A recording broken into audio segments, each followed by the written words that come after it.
So today, what we're gonna do is we're gonna go ahead and put these 3 designs into the sublimation tumblers. So this is in review, a follow-up review for the PYD heat press tumbler. So we're gonna show you how it works out. So what I gotta do first is, if you see these white outlines, you have to specifically do, what I do is I measure it on the computer when I'm doing the design. So I do a length of 8.2 and a width of 9.3. So we're gonna go ahead and we're gonna cut this out real quick. Okay, so I only did want to show you the difference. So as you can see, here's this product, the one that's not cut yet, and here is the one that is. So I trimmed it. It looks a little bit much cleaner. So now what I'm gonna do is I'm gonna go ahead and put this on a cup. So as you can see here, it is mirrored. It has to be mirrored when it goes on your cup. And so by the time it's done on your cup, it's gonna look how it's supposed to. So I'm gonna go ahead and get this on a cup and I'm gonna show you how I wrap it, okay? So what we're gonna do is we're gonna go ahead and pretty much wrap it. Make sure that you do tighten it. You don't wanna leave a lot of, like, you don't wanna leave it loose because sometimes you can get the ghosting effect, which normally for like light colors, I don't see that much in. It's normally the blacks, which the blacks are kind of tricky, so you have to be careful and you have to tighten it up pretty decently, pretty good, so that you don't get that ghosting effect. I do have some tumblers that I have worked on that I messed up on, and so this is pretty much the ghosting effect. So I did buy, if you have this, what you can do is that I've done some research. You can buy, it's a product called Subli Glaze. And so pretty much what it is kind of like white paint, but it's specialized for sublimation. So it's going to leave your cup like this. Okay, so here is a, this is how it looks after I, wrap it. So I did do, you can see the seam line here. I did do some that go across and then one that goes all the way from top to bottom. And then I did do all the top and then I did the bottom. Okay, so now what I'm gonna do is I'm gonna go ahead and put it in the press. So the little power button is here. So what I did do is when I received it, so you have knobs on here that you have to adjust for the pressure. You don't want it too tight, but you don't want it too loose. So then you also, you have to set the time and the Fahrenheit. So I have it, I think, at about 360 and then for 60 seconds. So what I do is that when you put it on here, you put it for 60 seconds and then you turn it 180 degrees and then you put it for another 60 seconds. And then that's it. So I'm gonna go ahead and let this heat up and then I'll let you know as soon as I put it back on here. So let's give this a few and then I'll get back on. Okay, correction. So I thought I had it at 360, but it's at 350. So we're gonna go ahead and put this in here. And then we're gonna go ahead and close it. Make sure that you have some type of glove, heat resistant glove.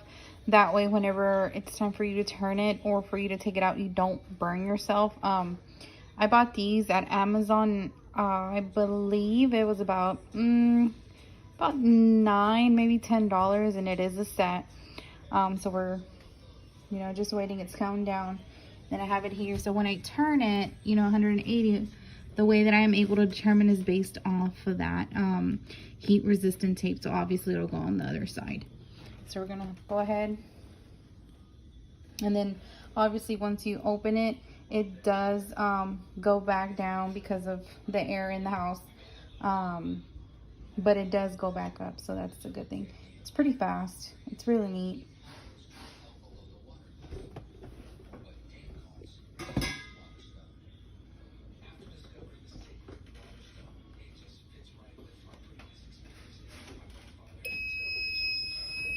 So it beeps. Now we're gonna turn it.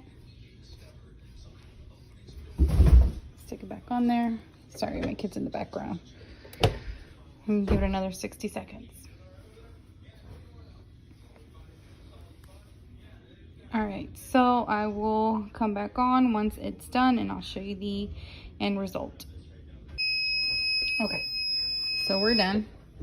It's been 60 seconds on one side and 60 seconds on the other side. So we're gonna go ahead and turn this off.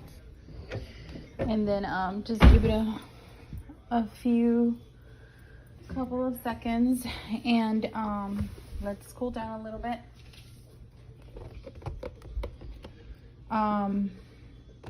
So normally, if you have any questions regarding the paper that I use, it is sublimation paper. I used two kinds. Well, for this one, I used the HTV maybe I'm probably saying that wrong. It's the 125 G grit, I suppose, which is pretty good, but I've also used the A sub 125G.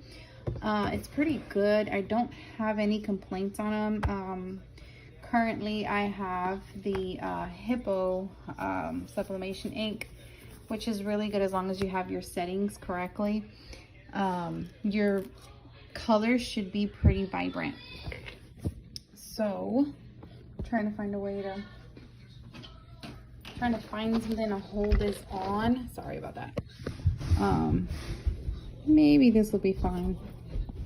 Sorry. Okay. So let me go ahead and let's take this off and see how it came out. So you want to be careful if you're using a weeder because you don't want to scratch the cup. I only use this sometimes right now. Just trying to get this out to show you to see how it came out. So this was an order that was placed for a cup with a name. So let's see how it came out. There has been a few designs that I've made myself. I only do this as a side gig for now because I do work. So like I said, any chance I get is when I start doing these orders.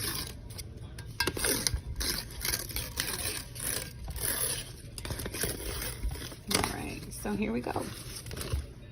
This is the final product, which came out pretty good. I think the lighting right now sucks, but all in all, I'm satisfied. It does work really well.